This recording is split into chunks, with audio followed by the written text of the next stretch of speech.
আওয়ামী লীগকে বাদ দিয়ে বাংলাদেশে কোনো বিশ্বাসযোগ্য, গ্রহণযোগ্য, নিরপেক্ষ নির্বাচন হতে পারে না।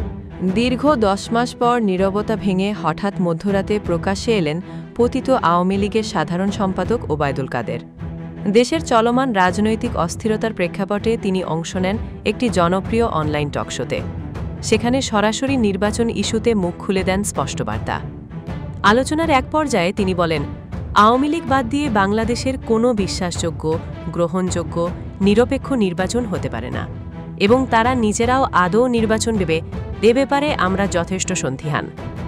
ওবায়দুল কাদের আরও বলেন, নির্বাচনের নাম আজকে তাদের যে অশুভ অ্যালায়েন্স, এই অ্যালায়েন্সকে নিয়ে তারা আজ সংস্কারের নাম গোটা জাতিকে বিভ্রান্ত করছে।